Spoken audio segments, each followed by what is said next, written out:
देखो सवाल आज का नेक्स्ट टाइप है, रानी एक वस्तु को 20% लाभ पर बेचता है। यदि वह वस्तु को 10% कम पर खरीदता, मतलब पहले के अपेक्षा 10% कम पर खरीदता और 30 रुपये कम में बेचता, पहले से 30 रुपया कम में बेचता, तो कहता है कि 20% लाभ होता। तो ये 20% लाभ एक्स्ट्रा कब होता? जब ये 10% कम पर खरीदता। तो देखो पहला सवाल का शॉर्ट मेथड, एकदम आराम से आसानी से सुनो। यदि मान लो पहला कॉस्ट प्राइस सेलिंग प्राइस का रेशियो, पहले कह रहा है 20% लाभ पर बेचता है। यदि मान लो कि उस वस्तु का कॉस्ट प्राइस 100 है, तो इस स्थिति में उसका सेलिंग प्राइस 120 होगा। ध्यान से एकदम समझिए। अब कह रहा है कि 30 रुपया कम में बेचता, तो 30 कम में बेचे हैं 120 में, 30 कम में बेचते तो कहता है 20% और 10% कम पे खरीदता। खरीदते हैं कितना में? 100 में। तो 10% कम में खरीदने का मतलब 90 रुपया में खरीदते। 100 का 10% यानी 10 रुपया कम, तो 100 में 10 घटा दिए, 90 कम में खरीदते, तब जाके 20% का क्या होता? लाभ होता। तो 20% का लाभ अब ना होता, जब 10% कम में खरीदते तब लाभ होता। तो बताओ 90 पर लाभ होता, तो 90 पर सेलिंग प्राइस कितना होता? तो 90 का 120/100 होता कि नहीं? 90 पर ना अब 20% लाभ होता, यानी अब इसका करें सेलिंग प्राइस क्या होता? अब सेलिंग प्राइस 108 होता। तो बताओ पहले का सेलिंग प्राइस है 120 और अभी का सेलिंग प्राइस कितना है? 108। तो कई यूनिट का घटा हुआ? 12। ये 12 यूनिट जो कम हुआ वो किस कारण से? क्योंकि उसको 30 रुपये कम में बेचे, पहले से 30 रुपये कम में बेचे, तो 12 यूनिट का लॉस हुआ कि नहीं? तो 12 यूनिट किसके बराबर है बताइए? 30 के बराबर। तो आपसे कह रहा है क्रय मूल्य ज्ञात करें, तो क्रय मूल्य तो 100 यूनिट है, तो 100 यूनिट का मान क्या होगा बताओ? तो 30/12 अब गुना कितना? 100। तो ये आप कटा लो, 3 से 10, यहाँ 4 और ये 25। तो इस वस्तु का कॉस्ट प्राइस कितना था? 800। कोई दिक्कत समझ में आया? फिर से समझाते हैं, आप सुनिए। कह रहा है एक वस्तु को 20% लाभ पर बेचे, तो उस वस्तु का मान लो कॉस्ट प्राइस 100 था, तो 20% लाभ पर मतलब उसका सेलिंग प्राइस 120 होगा। अब कह रहा है यदि उस वस्तु को 10% कम में खरीदते, तो 90 रुपये में खरीदते, तो कह रहा है 20% लाभ होता। तो 20% लाभ का मतलब 90 का 120% उसका सेलिंग प्राइस 108 होता। ये कब हुआ कि 120 से आप आ गए 108 पर, यानी 12 यूनिट का लॉस हुआ। किसमें? सेलिंग प्राइस में। वो किसके कारण हुआ? तो 30 रुपये उसको कम में जो बेचे उसके कारण ना 12 यूनिट का लॉस हुआ। तो 12 यूनिट का वैल्यू कितना? 30। तो 100 यूनिट, क्योंकि कॉस्ट प्राइस पूछ रहा था आपको। ठीक है, डिटेल बता दें क्या? डिटेल भी बता दें? तो ठीक है, पहले आप इसको उतार लिए। देखो कंसेप्ट से बताते हैं, वैसे कोई दिक्कत नहीं है, शॉर्ट में ही बनाना है आपको, लेकिन लॉन्ग से बता देते हैं। मान लो उस वस्तु का कॉस्ट प्राइस x है, ठीक है, तो 20% लाभ पर बेचने पर उसका सेलिंग प्राइस क्या होगा? x का 120%। ये तो शुरू से बता चुके हैं। अब बोला यदि वह वस्तु को 10% कम पे खरीदते, तो खरीदे हैं x रुपया में, तो उसका 10% छोड़ देते, यानी 90% उसका कॉस्ट प्राइस होता। तो x का अब 90% हम लोग कॉस्ट प्राइस हुआ इसका। बोला वो जितने में पहले बेचा, यदि उसमें 30 रुपया कम में बेचते, 10% कम में खरीदते और 30 रुपये पहले से कम में बेचते, तो जाके 20% का लाभ। यानी पहले बेचे हैं इतने में, यदि इसमें हम 30 रुपया कम कर दें, तो ये अभी का सेलिंग प्राइस होगा, नया सेलिंग प्राइस। तो ये जो सेलिंग प्राइस होगा वो कह रहा है कि नया जो कॉस्ट प्राइस है उस पे 20% का लाभ होता। तो नया कॉस्ट प्राइस तो ये है, इसका क्या परसेंट लाभ होता? 20%। 20% लाभ का मतलब 120/100 इसका सेलिंग प्राइस होता। ये सेलिंग प्राइस कब हुआ? जब पहले की अपेक्षा 30 कम में बेचे, तब ये सेलिंग प्राइस हुआ। तो सेलिंग प्राइस तो इक्वल है, तो यहां से इसका मान निकाल लेंगे। ये इसको कट कर दीजिए, या 120 x/100 अब माइनस कितना हो जाएगा, ये जीरो कैंसिल करिए, ये जीरो जीरो, तो वर्गनमा अटोटल से, यानी 108x/100 होगा, और बराबर ये -30 है, इधर आ जाएगा +30, तो ये देखिए 100 इसका एलसीएम हुआ, तो यहाँ 120x - 108x बराबर 30 होगा, क्रॉस मल्टीपल करिएगा तो ये 12x बराबर बताइए 30 गुना 100 होगा, तो x बराबर क्या हो जाएगा 30 गुना 100, अब बाई कितना 12, तो इसको कटा लीजिए, यहाँ 10, 3 से कटा है 4 और यहाँ से 25, तो इस वस्तु का कॉस्ट प्राइस कितना होगा 250। समझ गए, क्लियर, कोई दिक्कत, समझ गए ना।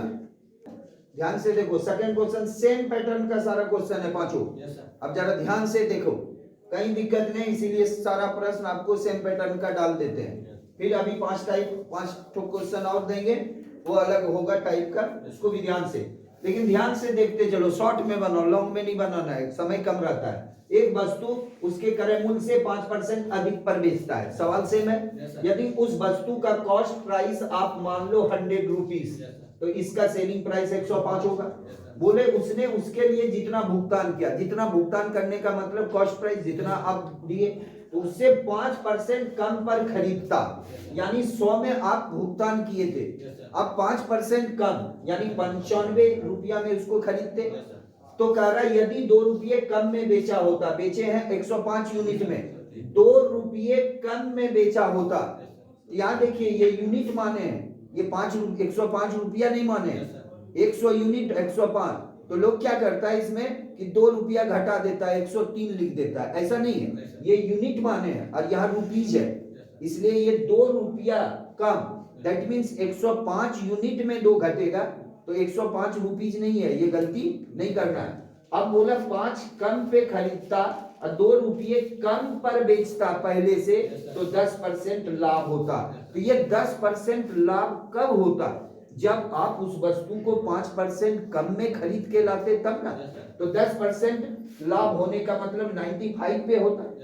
अब इसका सेलिंग प्राइस क्या होता, 95 का 110% होता, 100% तो आपका कॉस्ट प्राइस प्लस 10%, तो यहाँ से इसको कटाइए, इसको जोड़ लीजिए, 5 9 5 14, 104.5 यूनिट, 105 से ये क्या हुआ 104.5, यानी 0.5 यूनिट लॉस हुआ।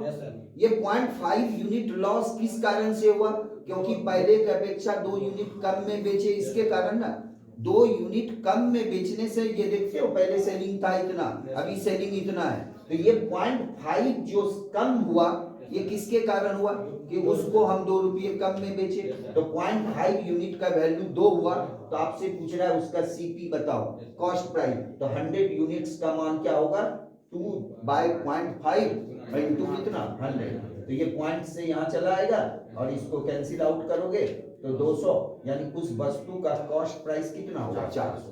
1 सेकेंड का क्वेश्चन है, 1 सेकेंड का क्वेश्चन है, आराम। अब देखो साधारण यहाँ फ्रैक्शन दे दिया है, तो ये ध्यान रखना, जब फ्रैक्शन का टर्म आ गए तो आपको लिख के दिए थे, उस फ्रैक्शन को एकदम डायरेक्ट याद रखो, सबसे आसान तरीका है, वही टर्म बराबर आता है, परसेंटेज में भी जो पढ़ाए थे उसको एकदम ध्यान रखोगे, जल्दी बनाना है, एक तो आप तोड़ के बनाओ, लेट नहीं लगना चाहिए, इसीलिए आपको बताया उन सब चीजों को ध्यान में रखना है। फिर सेम सवाल है, एक वस्तु को 10% लाभ पर बेचता है, यदि वो 10% कम पर खरीदता, 2 रुपये कम में बेचता, तो इस बार बोल रहा है 16.2/3% का लाभ होता। सवाल तो सेम है, यहाँ 20 लिखता 10 लिखता जो पहले थे, देखिएगा ध्यान से दीजिएगा, तो ये कॉस्ट प्राइस और सेलिंग प्राइस, ये यदि कॉस्ट प्राइस 100 है तो पहली स्थिति में ये इसका सेल आउट होगा 110 में, 10% लाभ का मतलब 110 रुपये में उसको बेचा जाएगा। अब प्रश्न में बोला यदि वो 10% कम मूल्य पर खरीदते, तो 10% कम का मतलब 90 में खरीदते, और कह रहा है 2 रुपये कम में बेचते, तो 2 रुपये ये सेलिंग प्राइस में 2 यूनिट कम होता, तब कह रहा है लाभ होता 16.2/3%। ध्यान दीजिएगा जरा, डायरेक्ट कैसे बना रहे हैं, 16.2/3% का फ्रैक्शन वैल्यू बताए थे 1/6। यदि मान लो कॉस्ट प्राइस 6 होगा तो 1 यूनिट लाभ होगा, तो अब बताओ विक्रय मूल्य तो 7/6 टाइम होगा, विक्रय मूल्य क्या होगा पहले से 7/6, तो विक्रय मूल्य ये कॉस्ट प्राइस है, इसका कितना हो जाएगा 90 का 7/6 होगा कि नहीं सेलिंग प्राइस। तो यहाँ से आप निकाल लो, ये 3 से कटाओ, 3 गुना 6 और 3 से कटाओगे 30 ना, तो ये कितना हो गया 210। 15 से तो कट ही रहा है, यानी 105 यूनिट हो गया। तो 5 यूनिट का लॉस हुआ, 5 यूनिट कम में बेचे। तो 5 यूनिट जो कम में बेचे वो किस कारण से, तो पहले जो बेच रहे थे उससे 2 रुपये कम में बेचे हैं। तो ये 5 यूनिट का जो वैल्यू है ये 2 के बराबर है। तो आपसे कॉस्ट प्राइस पूछ रहा है, तो 100 यूनिट का वैल्यू क्या होगा 2/5 गुना 100। ये 20 से कट गया, 20 गुना 40। ये समझ पाए कि नहीं आप। यदि उस वस्तु का कॉस्ट प्राइस 6 यूनिट होगा तो 6 का 16.1/2 यानी 1/6, तो 1 रुपया लाभ ना होगा। तो उस वस्तु को 7 यूनिट में बेचेंगे कि नहीं, तो 6 यूनिट बराबर 90, तो 7 यूनिट बराबर 6 यूनिट कॉस्ट प्राइस वो 90 के बराबर है ना। तो 7 यूनिट कितने के बराबर होगा 90/6 इंटू 7। समझ गए पैटर्न है। एक साइकिल 10% लाभ पर बेचता है, यदि वह साइकिल 10% कम पर खरीदता, 60 रुपये अधिक दाम पर बेचता तो उसे 25% लाभ होता। आसान वही ढंग का सवाल है। तो फिर से देखिए, कॉस्ट प्राइस सेलिंग प्राइस, तो कह रहा है एक साइकिल 10% लाभ पर, तो यदि उस वस्तु का क्रय मूल्य, साइकिल का क्रय मूल्य 100, तो 110 में बेचेंगे। कह रहा है साइकिल 10% कम पर खरीदते तो 90 में खरीदते, और बोल रहा है कि 25% का लाभ, 25% का लाभ होता, तो 90 का 125% होगा कि नहीं बताओ। तो ये कैंसिल करो, कितना हो जाएगा 9 × 5 = 45, 112.5 आ जाएगा सेलिंग। ये कब हुआ, तो बोला 60 अधिक रुपये में बेचे हैं तब ना। तो देखो इस बार सेलिंग प्राइस बढ़ा है ना, कितना बढ़ गया, 110 में बेच रहे थे, अब 112.5 हो गया, यानी 2.5 का वृद्धि हुआ, 2.5 बढ़ गया सेलिंग। किस कारण से, क्योंकि पहले से 60 रुपये ज्यादा में बेच रहे हैं, कम में खरीद रहे हैं और 25% लाभ पर बेचे। कब, जब 60 रुपये अधिक में बेचे। तो 2.5 का वैल्यू 60, तो 100 का वैल्यू निकाल लो, 60/2.5 इंटू कितना 100। ये पॉइंट से पॉइंट कैंसिल, 25 चौक 100, तो 6 चौक 2400, यानी उस साइकिल का क्रय मूल्य कितना होगा 2400 रुपये होगा। को 11.1/9% लाभ पर बेचा जाता है। 11.1/9% लाभ पर बेचा जाता है। यदि क्रय मूल्य 1300 रुपया, अब विक्रय मूल्य 3000 रुपया कम होता तो इतना % हानि हो जाता। तब क्रय मूल्य। तो ये सवाल दूसरा पैटर्न का है, आसान है, जरा सा ध्यान से पहले शॉर्ट मेथड देखिएगा। पहले 11.1/9% लाभ पर बेचा, तो इसमें सीपी और एसपी का रेशियो बताइए। 11.1/9 का मतलब 1/9 होता है। तो बताओ इस वस्तु का यदि कॉस्ट प्राइस 9 होगा तो उसका सेलिंग प्राइस 10 होगा कि नहीं होगा। एकदम आराम से सुनिएगा, बता चुके हैं पहले भी। अब कह रहा है क्या, यदि क्रय मूल्य 1300 रुपया कम होता, तो ये क्रय मूल्य है। यदि कह रहा है 1300 कम में खरीदते और कह रहा है 3000 रुपया विक्रय मूल्य कम होता, कितना कम होता बाबू 3000 कम होता, तो कह रहा है 9.1/11%। 9.1/11% का फ्रैक्शन 1/11। तो इस बार 11 रुपया यदि क्रय मूल्य होता तो 1 रुपये का हानि हो जाता, यानी 10 रुपया उसका विक्रय मूल्य होता।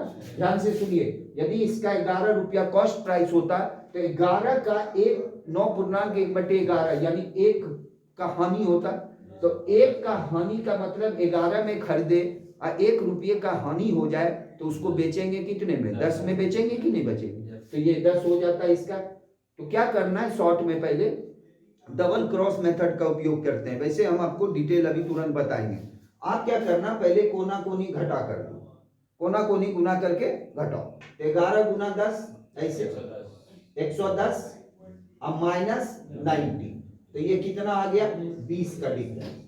अब यहां देखना जरा क्या कर रहे हैं, यदि दोनों कम हो, दोनों कम हो या दोनों अधिक हो, समझिएगा, तो दोनों का डिफरेंस कर लेना है। मतलब इस बार क्या करोगे, इस 10 को इससे गुना करो और इस 11 को इससे करके डिफरेंस कर लो। मतलब माइनस का और ये माइनस का कोई मतलब नहीं। यदि दोनों माइनस है तो दोनों को गुना करके क्या करेंगे, आपस में घटा देंगे। यदि दोनों प्लस है तो क्या करेंगे, गुना करके माइनस कर देंगे। सेम साइन है तो माइनस करेंगे, अपोजिट साइन है तो दोनों को ऐड कर देंगे। तो आप सुनो, यहाँ कितना हो जाएगा, 11 तिया 33,000 होगा, और 13 गुना 10 क्या होगा, 13,000। 13,000 इसको माइनस कर दो, कितना हो गया बताओ, 20,000 हुआ। तो ये बताओ डिफरेंस कितने का था, 20। तो ये 20 यूनिट का वैल्यू कितना बताओ, 20,000। तो एक यूनिट का वैल्यू बताओ, तो बोलोगे 10,000। 10,000। तो आपसे क्या पूछ रहा है, तो 1,000 होगा नहीं, 1,000 ना। तो आपसे क्या पूछ रहा है, वस्तु का क्रय मूल्य। तो वस्तु का क्रय मूल्य तो 9 यूनिट है, तो 9 यूनिट का वैल्यू कितना हो जाएगा, 9 यूनिट का वैल्यू 9,000। अब देखो इसको लॉन्ग से बनाते, तो देखिए लॉन्ग से बनाएंगे कोई दिक्कत नहीं। यदि पहले का कॉस्ट प्राइस 9x है तो पहले का सेलिंग प्राइस 10x है। अब क्रय मूल्य में 1300 घटा दो और विक्रय मूल्य में बोला 3,000 घटा दो, तब ये रेशियो क्या बन जाता है, 11/10 नहीं बन जाता है, 11/10। इसी को क्रॉस मल्टीपल करके x का मान निकाल लेंगे। और कॉस्ट प्राइस पूछ रहा है तो कॉस्ट प्राइस 9x है कि नहीं, कॉस्ट प्राइस कितना है, 9x। समझ में आया कि नहीं। यदि ये दोनों माइनस है तो आपस में क्रॉस मल्टीपल करके घटा दो, यदि दोनों प्लस है तो क्या करेंगे, क्रॉस मल्टीपल करके घटा दें। सेम साइन है तो माइनस कर देंगे, अपोजिट साइन यदि ये माइनस होता और ये क्या होता प्लस, तब क्या होता कि दोनों को जोड़ देंगे। यदि सेम साइन है तो जोड़ेंगे और अपोजिट साइन है तो घटा देंगे। और सबसे बड़ी बात क्या है कि कंसेप्ट तो ये भी डायरेक्ट है, इससे तो गलती होने की बात नहीं है, इससे भी बना सकते हैं। क्या बोला, पहले कॉस्ट प्राइस 9x है, इसमें 1300 घटा दिए, ये अभी का हुआ कॉस्ट प्राइस। बोला सेलिंग प्राइस 3,000 कम हो जाए तभी का हुआ, तब जाके ये रेशियो 11:10 के रेशियो में बन जाता है। ठीक है, समझ हो गया ना। चलो देखो, एक घड़ी 5% हानि पर बेचा गया, यदि 27 रुपये अधिक में बेचता तो 7% लाभ होता है। एकदम इजी सवाल है। 5% लॉस पर बेचा गया, तो लॉस का मतलब क्या कि क्रय मूल्य जितना होगा सीपी, इससे लॉस में चले गए, इधर जाएंगे क्या होगा, प्रॉफिट में होगा।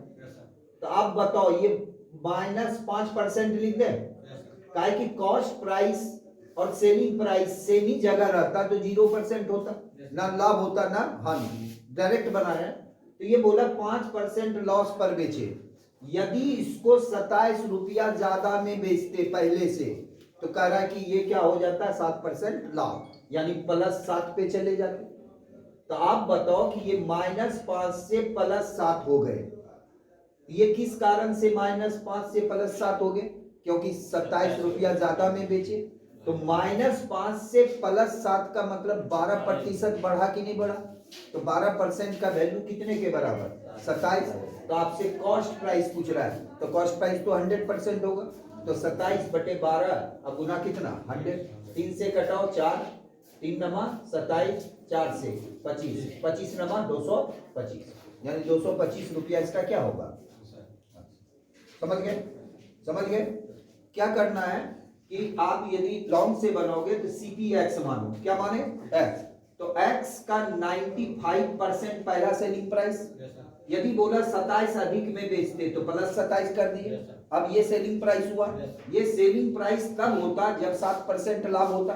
तो 7% लाभ क्रय मूल्य पर होता, यानी x का 160/100 ये बराबर होता। यहां से x का मान निकाल लेंगे, वही आंसर होगा। क्लियर है। लाभ पर बेचा जाता है, यदि 25% लाभ पर बेचते, इस बार दोनों पॉजिटिव है, +20 है और +25 है। और कब, तो 35 रुपया अधिक मिलता। 20% के बदले 25% लाभ पर बेचते तो कहता है 35 रुपया ज्यादा, यानी 5% ना एक्स्ट्रा होता। और ये 5% एक्स्ट्रा किसके कारण होता, 35 ज्यादा।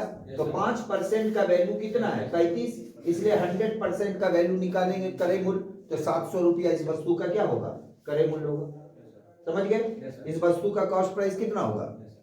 नेक्स्ट सवाल देखो, सेम सवाल है, एक मेज को 40 रुपया के बदले 30 रुपया में बेच दिए, तो स्वाभाविक है 10 यूनिट का लॉस हो गया। और ये बोला 10 यूनिट का जो लॉस है वो पहले से 5% ज्यादा है। पहले भी 40 में बेच रहे थे तो लॉस हो रहा था, अब 30 में बेच रहे हैं तो 5% एक्स्ट्रा लॉस हो रहा है। तो एक्स्ट्रा लॉस तो 10 रुपये के कारण हो रहा है। इसका मतलब क्या है कि 5% का जो वैल्यू है वो कितने के बराबर है, तो 10 के बराबर। 40 के बदले 30 में बेच रहे हैं, यानी 10 यूनिट कम में बेच रहे हैं तो 5% ज्यादा लॉस हो रहा है। तो 5% का वैल्यू कितना, 10। तो 100% निकालेंगे तो उस वस्तु का कॉस्ट प्राइस कितना होगा, 200, यानी उस वस्तु का क्रय मूल्य कितना था, 200। ठीक है। नेक्स्ट सवाल देखिए, एक वस्तु को 960 के बदले 1200 में बेचे तो कितना ज्यादा में बेचे, बोलिए, 40,000 240 रुपये। 240 ज्यादा में बेचे तो कह रहा है लाभ 30% ज्यादा हो रहा है पहले से, यानी 30% का जो न्यूमेरिकल वैल्यू है वो 240 के बराबर है ना। 30% ज्यादा, 960 के बदले कितना, 1200, यानी 240 रुपया कम ज्यादा हो रहा है। जब उस वस्तु पर क्या परसेंट लाभ हो रहा है, 30% एक्स्ट्रा, तो 30% तो 240 के कारण हो रहा है, तो 100% का जो वैल्यू होगा वो कितना होगा, तो 240 बाई 30 इंटू 100, ये जीरो कैंसिल, 3 अठे 24, यानी 800 रुपया इस वस्तु का क्या होगा, क्रय मूल्य। समझ गए। नेक्स्ट